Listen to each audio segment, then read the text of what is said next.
Hey guys, welcome back. We're still playing Remains of Edith Finch. This is episode number 3. Let's rock and roll. Alright.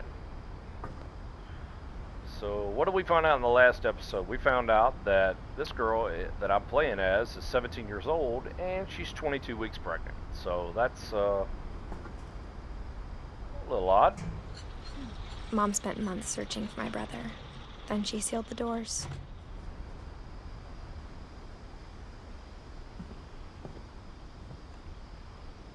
Whatever Milton had found in the house, Mom didn't want it getting out.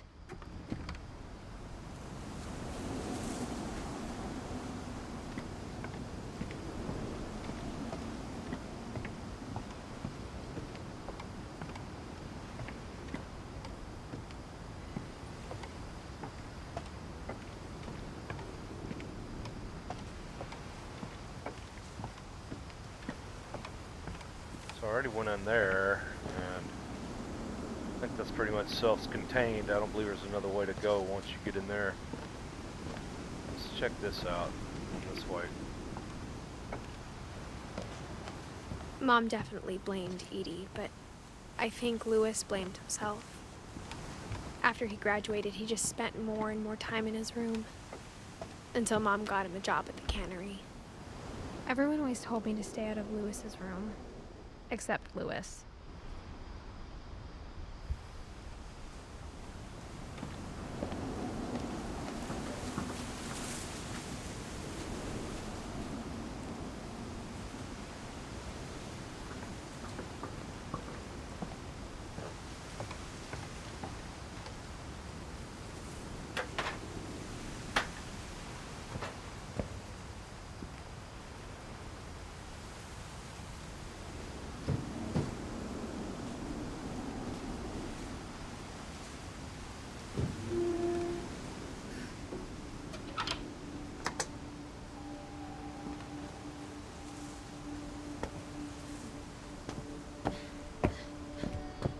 Lewis's room smelled very, very familiar. That part of him lived on.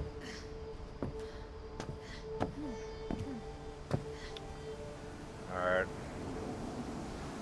Not real sure why she got right back out. I was trying to look around a little bit. Lewis and I spent a lot of time playing games together, but he was surprisingly bad at them. He died a lot. Sounds like me.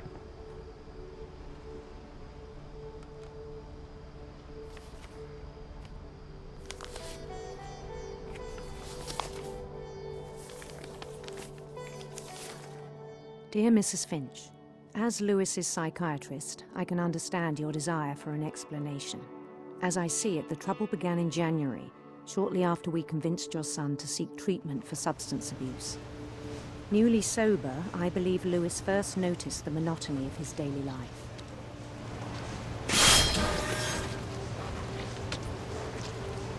He kept working at the cannery, but he withdrew part of himself. In our sessions, I saw the same behavior. His mind began to...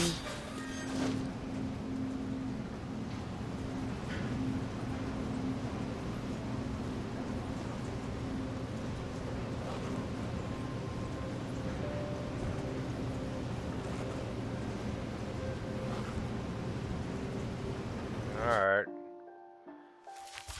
What they're wanting me to do here exactly.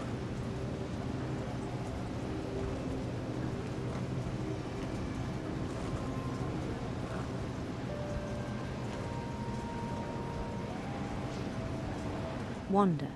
Oh. Oh, I see. Controlling that with the other hand.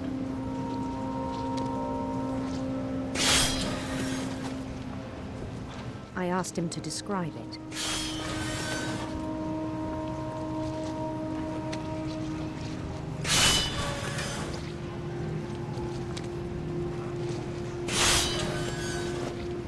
He said he started small,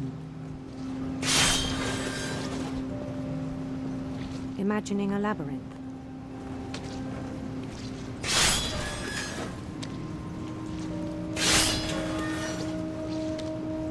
He'd feel his way about.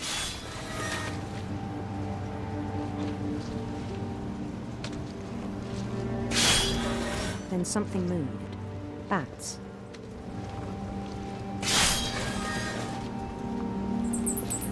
And toads.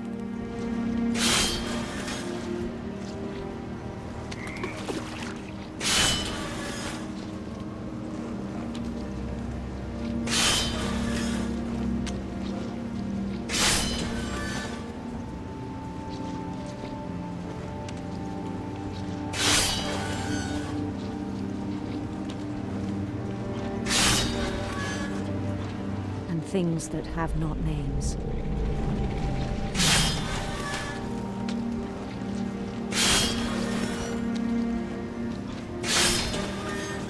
He knew it was all in his head.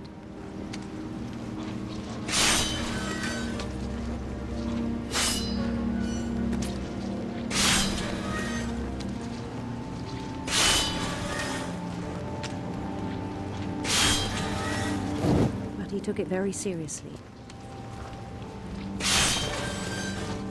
I had hoped he'd find himself.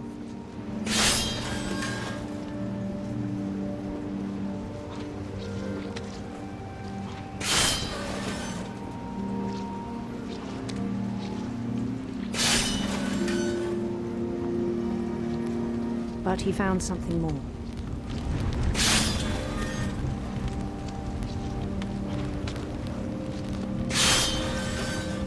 I worried about him then. Daydreaming at the cannery. I spoke with his boss.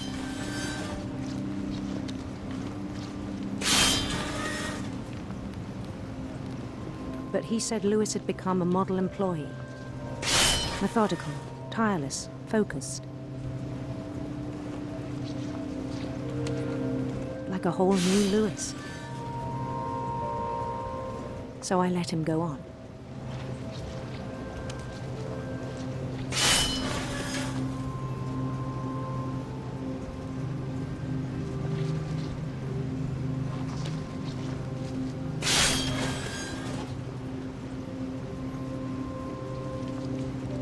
Supposed to be going here.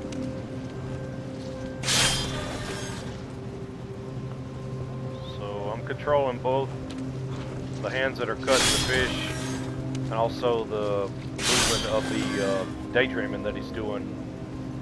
So just trying to figure out. Oh, just keep going down. I see. I even encouraged him. It seemed very promising at first. He told me he'd made a new friend.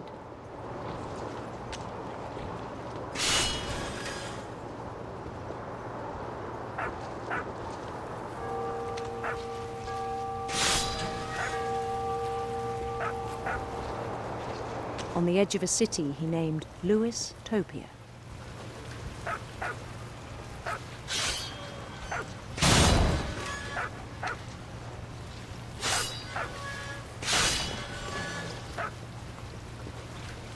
He built the city up slowly, brick by brick.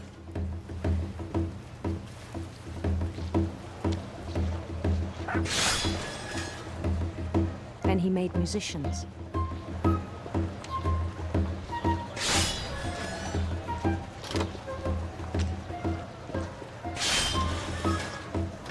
And songs for them to play.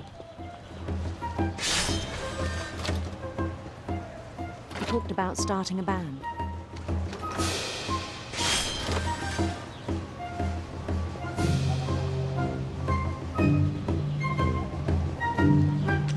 He was always humming something. Every day his imagination grew stronger.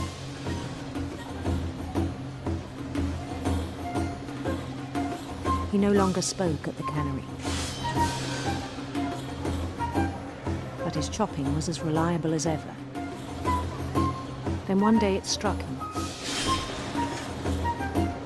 that all the cheering crowds, even the stones under his feet, were all in his imagination, so he could do whatever he wished.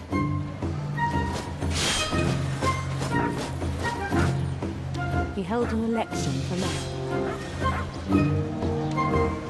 And he won. They begged him to stay, but his mind was already wandering. It became a game for him.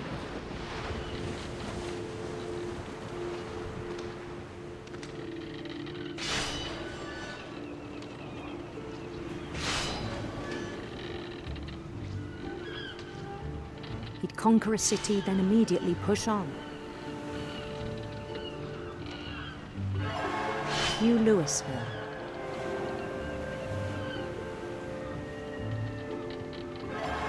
St. Louis. He started drifting away from our reality.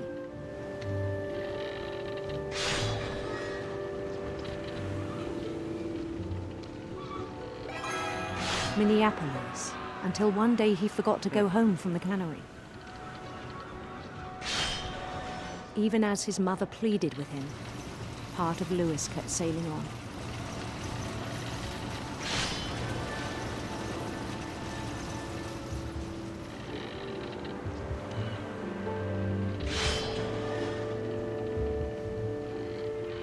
In Louisburg, he heard rumors of a handsome queen.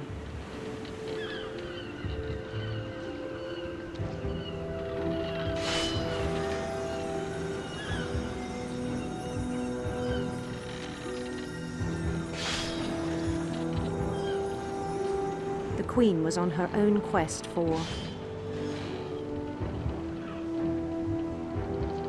sinister serpents.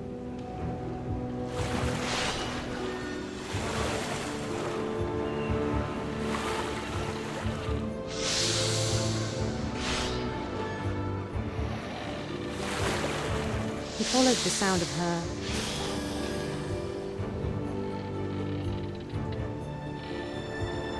electric sitar.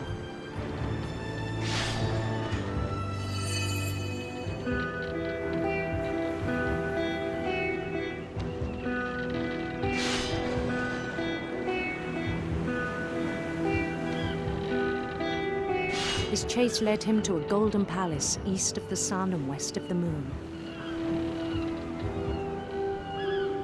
Even then, his logic remained sound.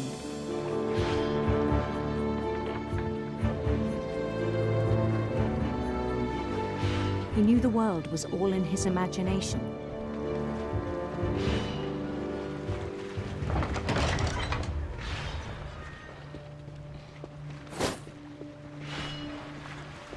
But he was so proud of having created it.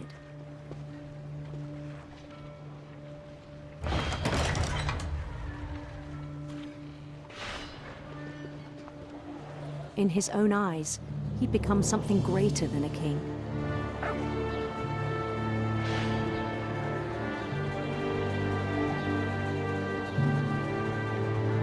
For someone who'd never known success in the real world, I think it was overwhelming. And then it struck him that the real Louis was not the one chopping salmon, but the one climbing the steps of a golden palace.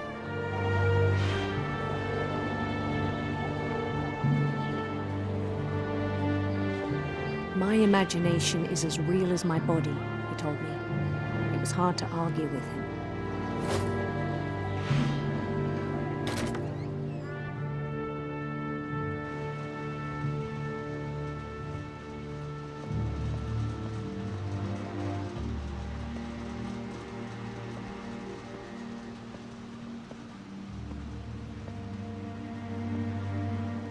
He began to forget the world we know.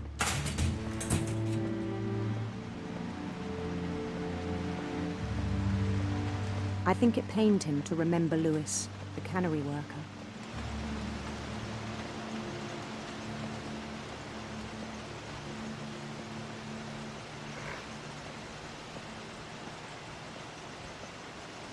He began to despise the man with a royal contempt.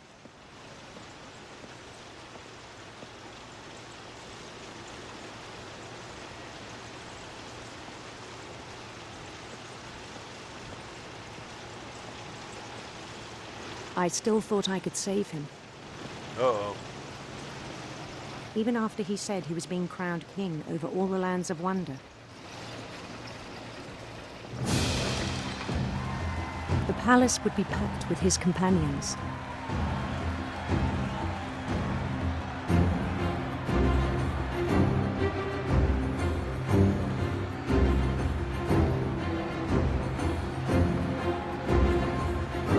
Including the wise Calico who'd insisted on advising him.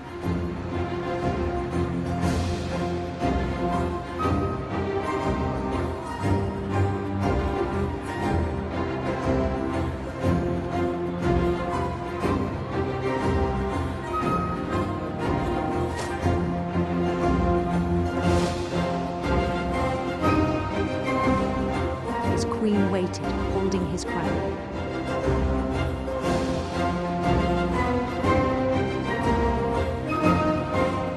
There was only one thing left to do.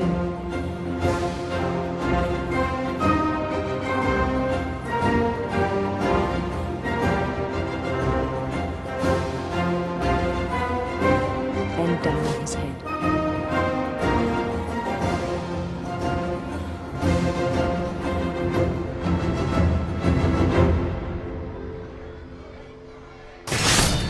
The rest I think you know.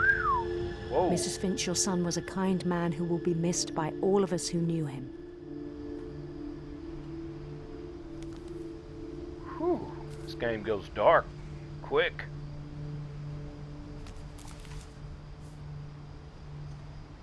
My brother was really cool. I wish you could have met him. Sounds like psychiatric problems plague this family.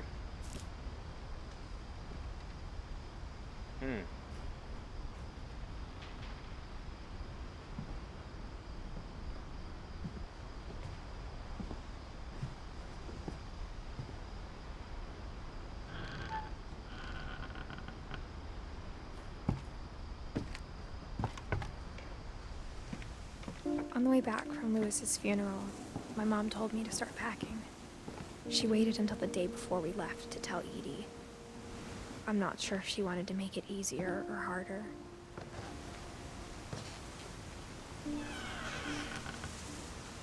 I wish we'd stayed. But I understand why we left.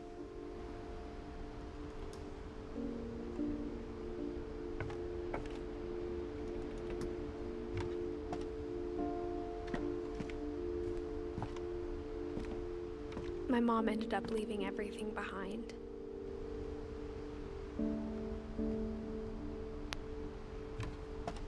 What happened that night had been coming for a long time.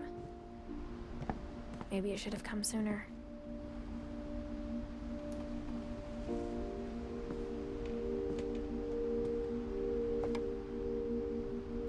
But it had to end one way or another.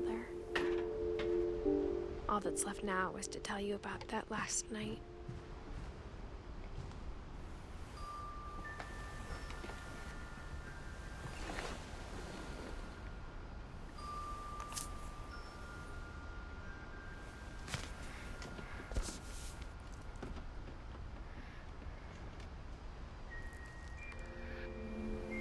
That whole last day, Edie just watched us pack and didn't say a word. Until supper, when she raised her glass and said, "To our final night together, and all our final nights apart." Grandma, you know what I said about alcohol. Some of your medications are very Edith, specific. I left a present for you in the hallway. Why don't you go open it? The grown-ups have to argue now. I'm sorry, you're right. We're all leaving tomorrow. Let's just enjoy our last... I'm not leaving. Edith, you're excused.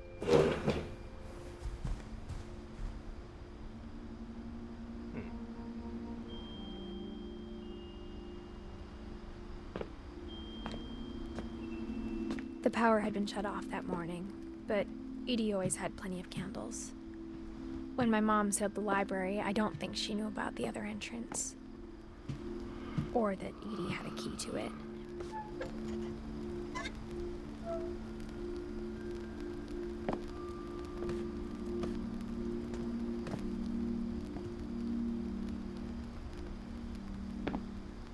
thing you're afraid of isn't going to end when you leave the house.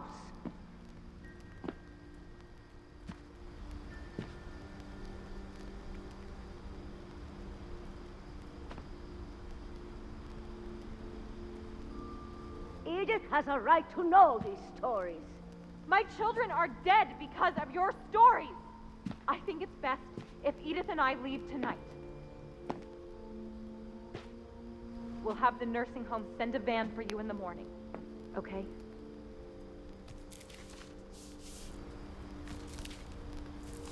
Dear Edith, there's so many stories I wish I could tell you, but there's only time for one. This is about what happened on the night you were born. That night, the tide went way, way out.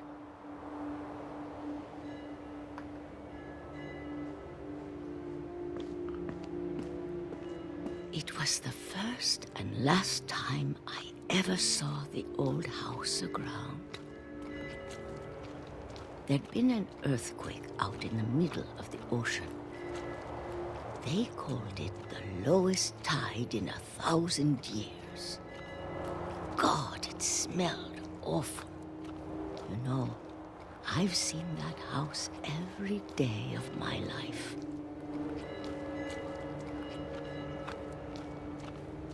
But I never thought I'd go back to it. When the fog rolled in, I lost my way.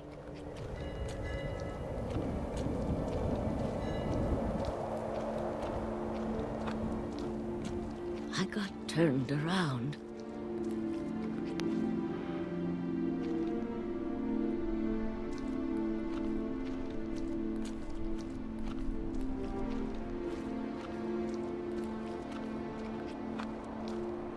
For a while, I wandered.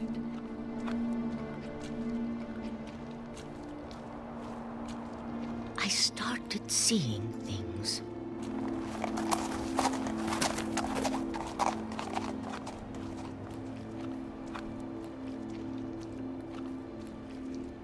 Things I'd forgotten had ever existed.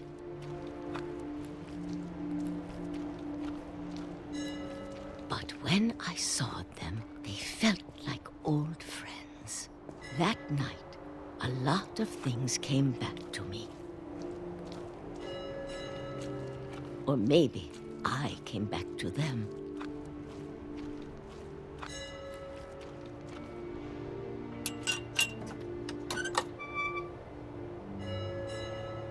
Things I can't explain, but that I need you to try and... Edith, what are you doing in here? It's mine. Edith! Mom, you're gonna rip it! Let go! I kicked and screamed, but Mom dragged me to the car.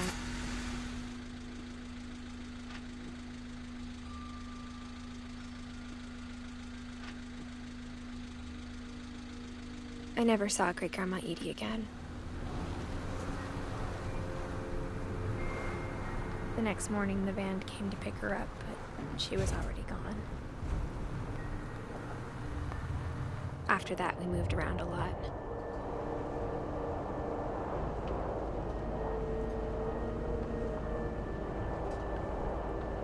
We both tried to make the best of it.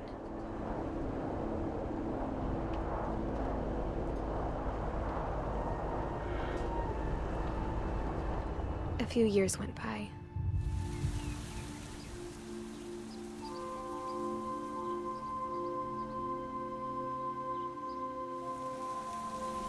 My mom didn't like to talk about it,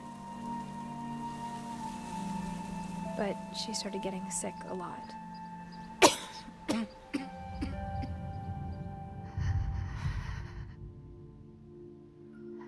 She got better for a while, and then she didn't. And then I was alone. Man, what a bummer. The last Finch left alive.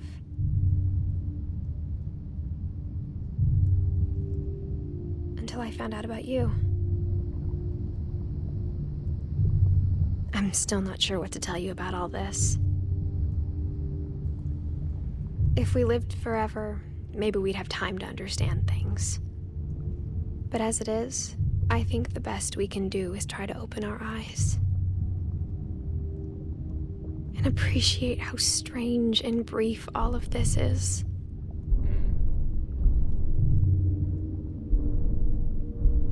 She's got a pretty good point. This journal was supposed to be for you. But now I hope you'll never see it. I just want to meet you. And tell you all these stories myself. But I guess if you're reading this now, things didn't work out that way.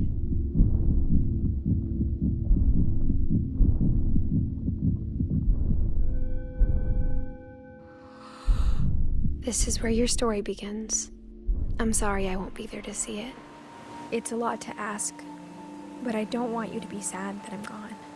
I want you to be amazed that any of us ever had a chance to be here at all. Good luck.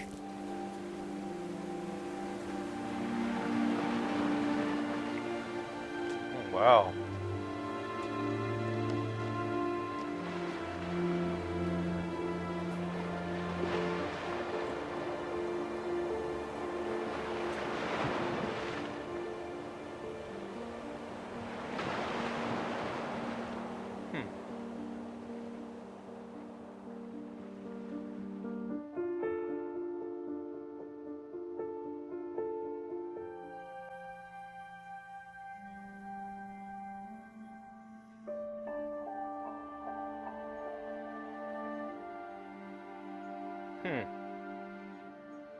Wow.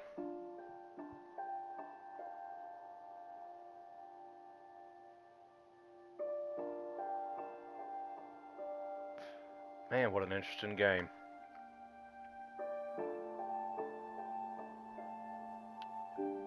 Well, everybody, thank you for tuning in. We'll catch you on the next adventure. Bye-bye.